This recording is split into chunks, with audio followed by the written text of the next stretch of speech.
મોદી સાહેબે પ્રથમ દ્રષ્ટિએ જ કહી દીધું કે કચ્છમાં તો માણસો કરતાં પશુઓની સંખ્યા વધારે છે, તો ડેરી ચાલુ કરવી જ જોઈએ. દિલીપભાઈ, તમે મદદ કરો.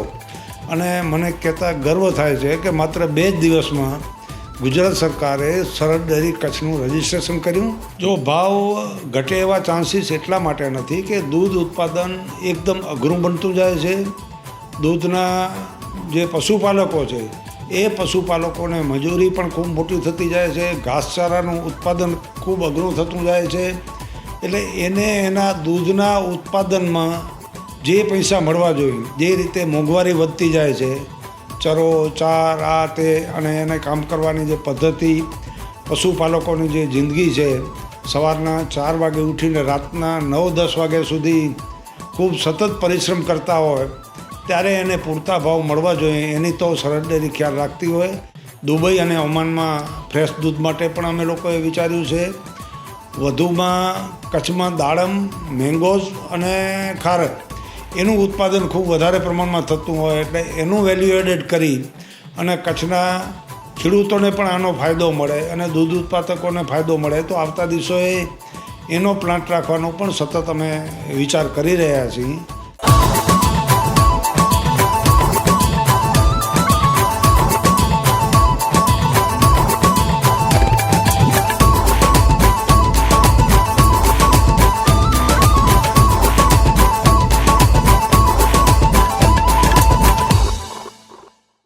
નમસ્તે દર્શક મિત્રો, કચ્છમાં પશુપાલન ઉદ્યોગ અત્યારે એક ચાવીરૂપ ભૂમિકા, ગ્રામીણ રોજગારી અને ગ્રામીણ અર્થતંત્ર માટે ચાવીરૂપ ભૂમિકા ભજવે છે, સૌ કોઈ જાણે છે. આ ચાવીરૂપ ભૂમિકામાં કચ્છની સરહદ ડેરી, જે અમૂલ સાથે સીધી રીતે સંકળાયેલી છે, એ એક અત્યારે મોટી ભૂમિકા ભજવી રહી છે. અને આપણી સાથે આજે સરહદ ડેરીના ચેરમેન વલમજીભાઈ હુંબલ ઉપસ્થિત છે.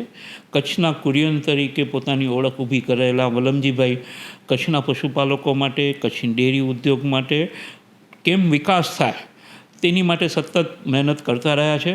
તો આપણને કચ્છ ડેરી, કચ્છના પશુપાલકો, દૂધની પોઝિશન, એનું અર્થતંત્રની આજે આપણે વિગતે વાત સમજશું.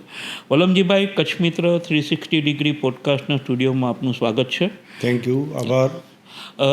સૌથી પહેલાં તો આપણે જે કચ્છનું જે પશુપાલન વ્યવસાય છે એને ડેરી ઉદ્યોગ સાથે તમે કેવી રીતે મૂલવો છો?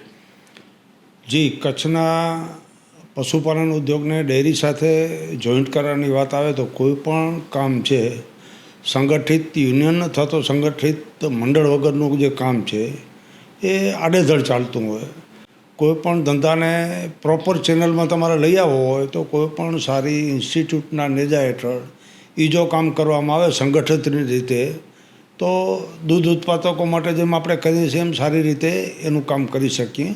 પણ એ સંસ્થા સેવાભાવથી રચાયેલી હોવી જોઈએ, સરકારના કાયદા કાનૂનથી બંધાયેલી હોવી જોઈએ, જેના કારણે નીતિ નિયમોનો અમલીકરણ કરી અને જે તે વર્ગમાં કામ કરતા હોય એ વર્ગને સારી રીતે ન્યાય આપી શકાય.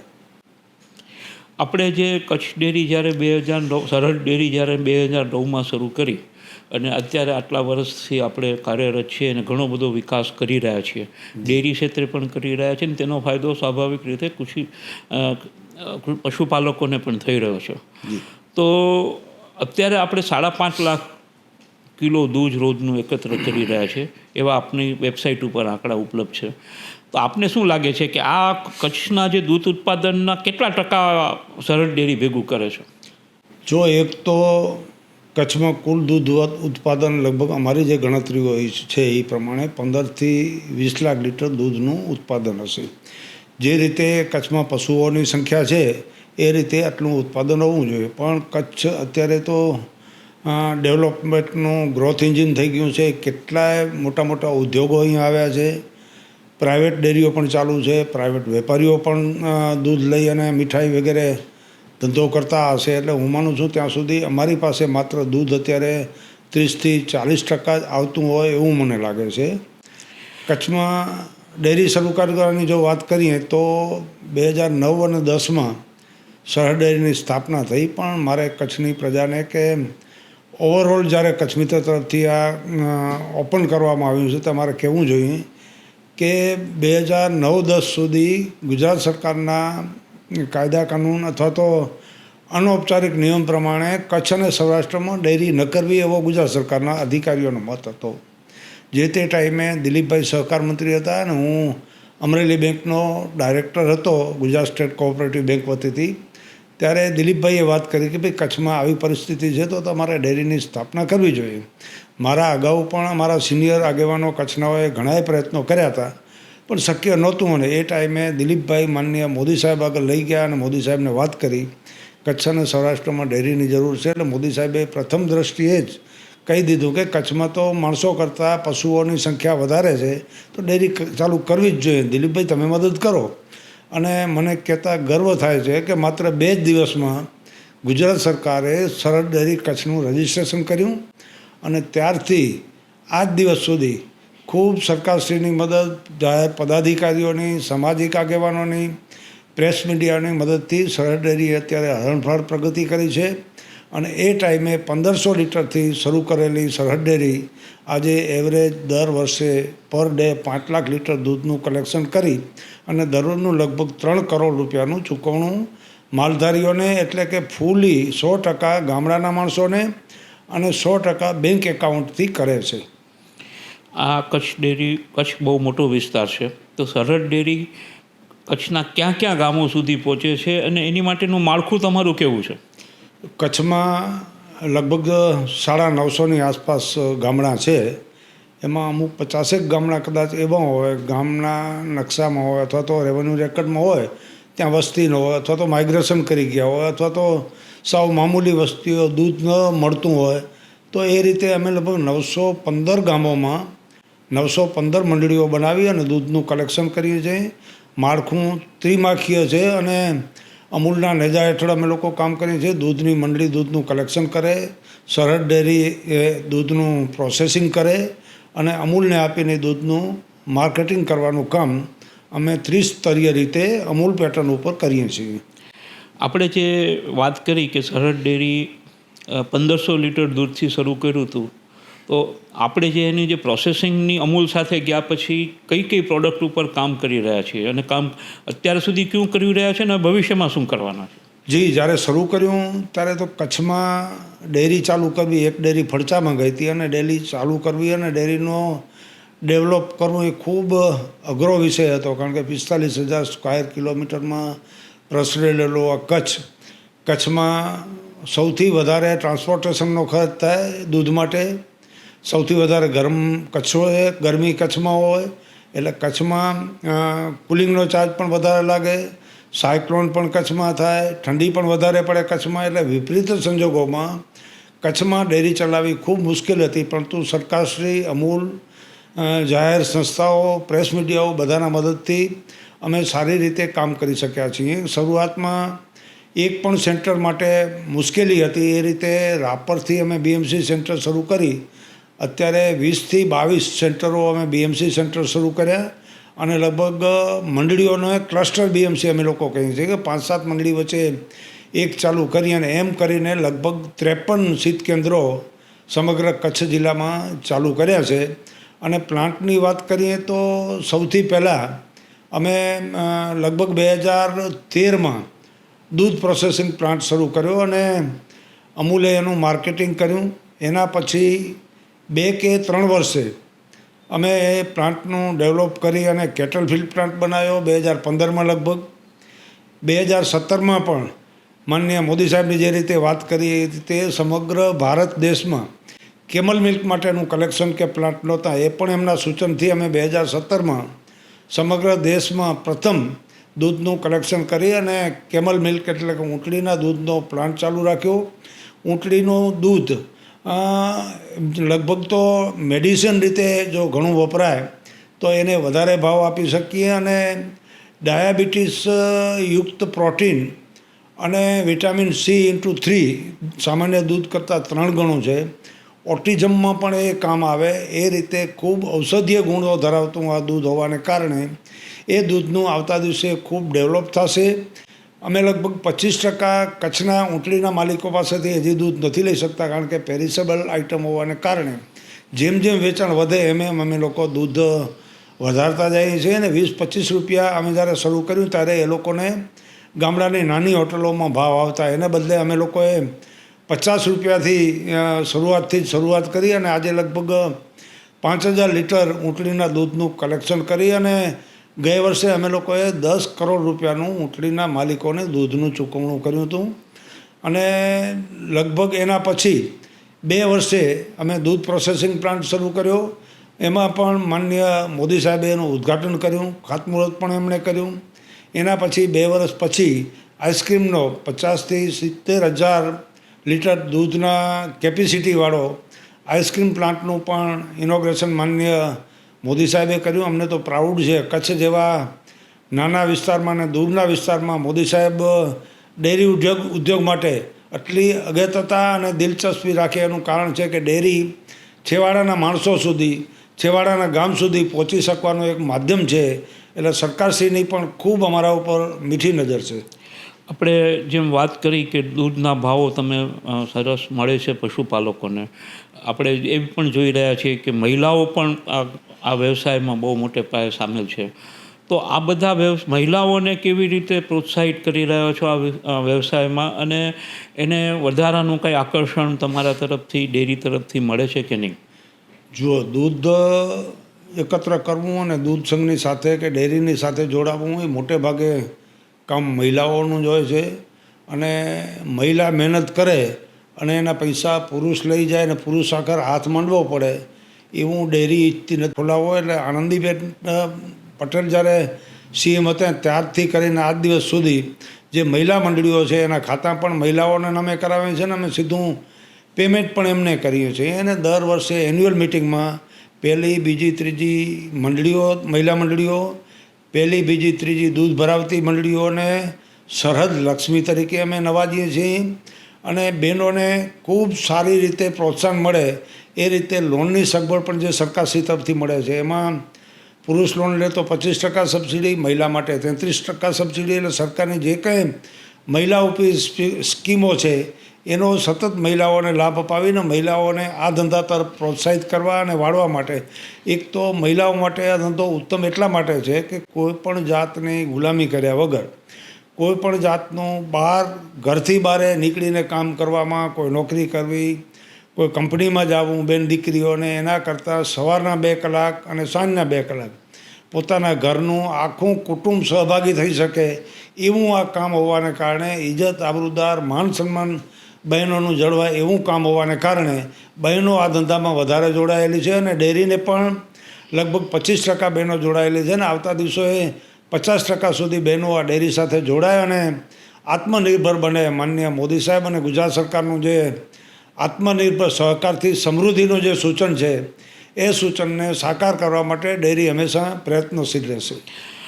એક કડવો સવાલ એવો છે કે એક અમે સામાન્ય વપરાશકાર છે, ગ્રાહકો છીએ, અને દર વર્ષે ડેરી ભાવ વધારે એટલે છૂટક દૂધ ના વેપારીઓ છે એ પણ તરત ભાવ વધારી નાખે છે.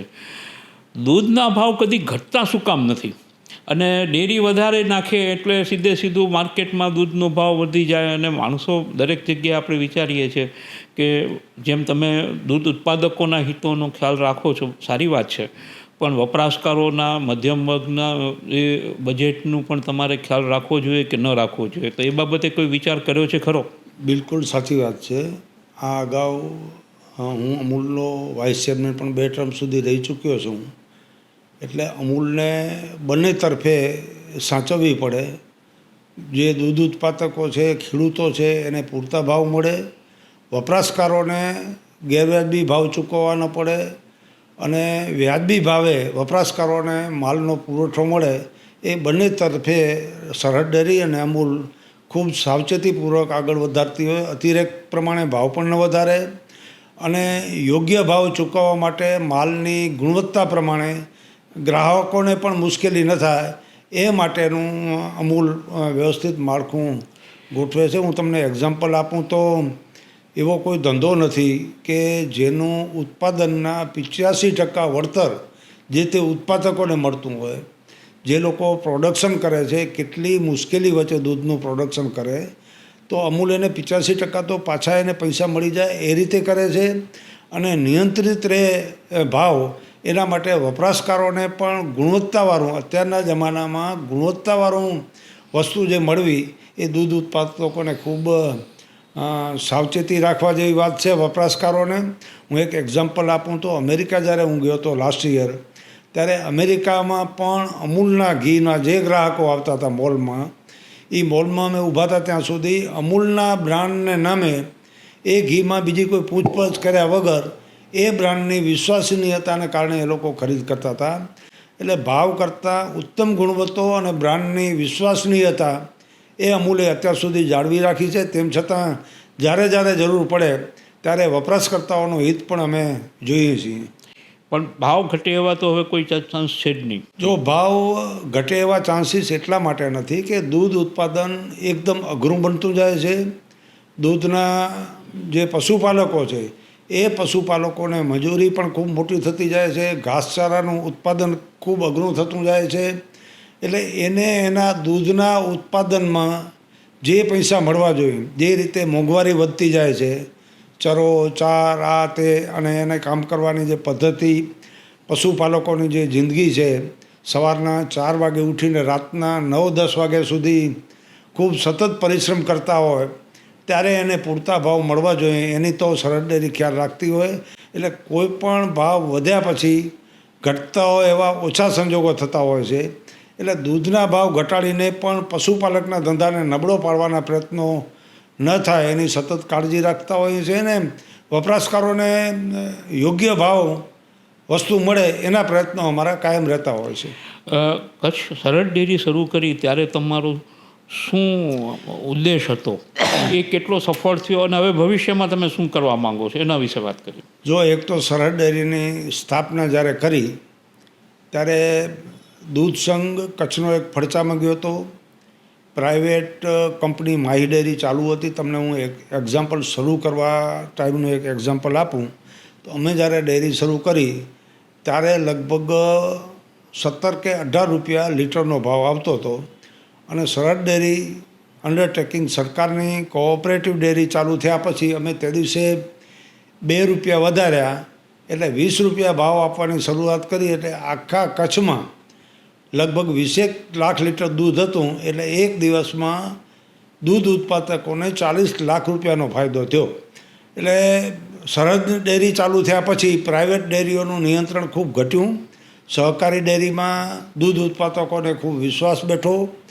ત્યારે આપણી ગણતરી અત્યારે જે જગ્યાએ પહોંચ્યા છીએ એવી નહોતી, પરંતુ સરકારશ્રી, સામાજિક સંસ્થાઓ, કેન્દ્ર સરકાર, મીડિયા મિત્રોએ પણ સરહદ ડેરીની સરાહના કરી અને દૂધ ઉત્પાદકોને વિશ્વાસ બેસે એ રીતની કામગીરી સરહદ ડેરીએ કરતાં અત્યારે જે તબક્કે પહોંચ્યા છે એ તબક્કો અકલ્પનીય છે. કચ્છ માટે સરહદ ડેરીના તબક્કે પહોંચવું, સમગ્ર અમૂલની મિટિંગમાં જ્યારે ચર્ચા થતી હોય ત્યારે પણ સરહદ ડેરીની એ રીતે સરાહના થતી હોય કે વિપરીત સંજોગોમાં કચ્છમાં જે રીતે ડેરીએ કામ કરી છે એ ખૂબ સરાહનીય છે. અને સરહદ ડેરીના સદનસીબ, કચ્છના સદનસીબ, કચ્છની પ્રજાની સદનસીબ, અત્યાર સુધી 900-125 મંડળીઓમાંથી એક પણ મંડળીની એવી કમ્પ્લેન ડેરીના વહીવટ બાબતે નથી આવી, બોનસ બાબતે નથી આવી.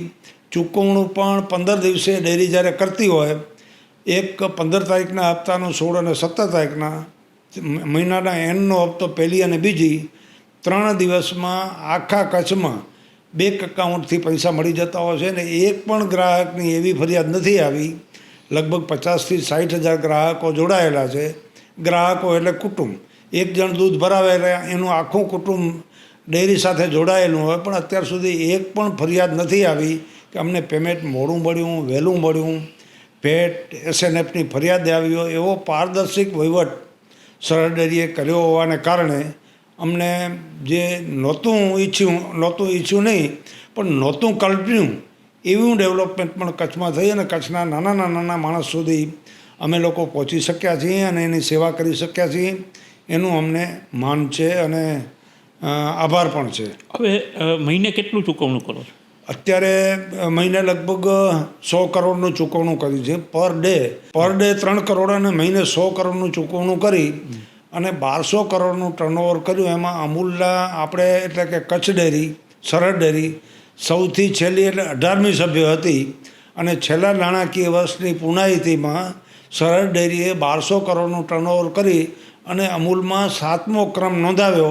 એ પણ કચ્છ માટે ગર્વ છે. વલમજીભાઈ, હવે છેલ્લી 1-2 વાત કરી લઈએ. ભવિષ્યની યોજનાઓ શું છે? આઈસ્ક્રીમની જે તમે હમણાં વાત કરી, આઈસ્ક્રીમના પ્લાન્ટની, જી, હવે ભવિષ્યની શું યોજનાઓ છે? જો આમ તો ભવિષ્યની યોજનાઓ તો ઘણી બધી હોય, પણ આપણી ડેરી નવી છે, નાની છે, એની નાણાકીય મર્યાદા પણ હોય.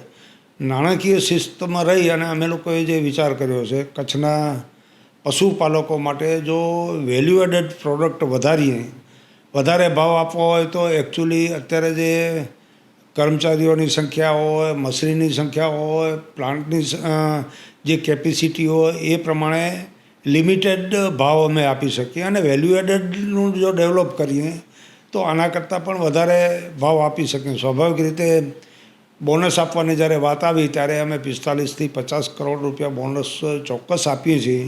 પરંતુ જે 60-70 વર્ષની જે ડેરીઓ છે, જેના 5-5, 10-10 આઉટ ઓફ સ્ટેટ પણ પ્લાન્ટ હોય છે, એ લોકો વેલ્યુ એડેડ કરીને વધારે કમાણી કરતા હોય એટલે થોડું વધારે પણ બોનસ આપી શકતા હોય.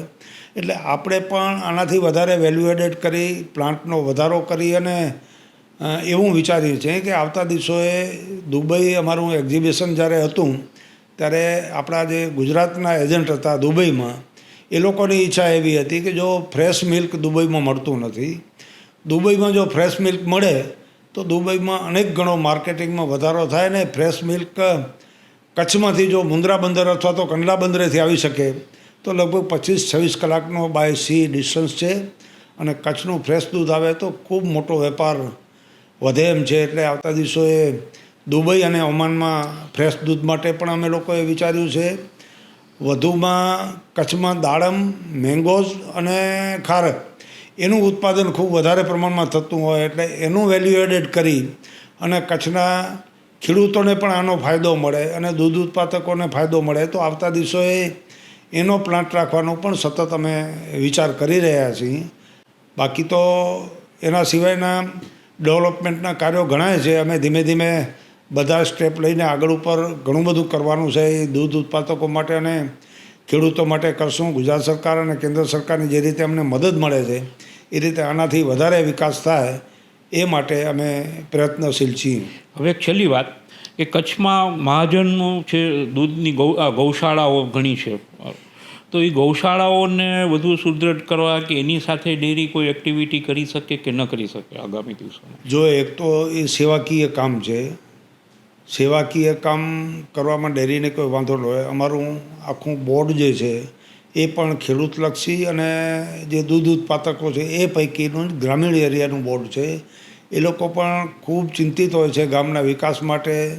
ઢોરવાડા કે આ તે જૈન મહામંડળો જે ગૌશાળાઓ ચલાવતી હોય એ બધા માટે ડેરીએ કંઈક કરવું જોઈએ. તો એમાં અમે વિશિષ્ટતા એવું કરી શકીએ કે અમુક હશે ડોનેશન આપીએ એ તો ખરું જ, પણ એ સંસ્થાઓનું જે દૂધ આવે એ દૂધની ગુણવત્તા પ્રમાણે એ સંસ્થાને નાતે થોડો વધારે ભાવ આપીને પણ એનું દૂધનું કલેક્શન કરી અને યોગ્ય સ્તરે વેચાણ કરવામાં અને એની આવક વધે એવા પ્રયત્નોમાં સરહદ ડેરી ખૂબ રાજી છે ને આવતા દિવસોએ એ માટે પણ સરહદ ડેરી વિચાર કરશે.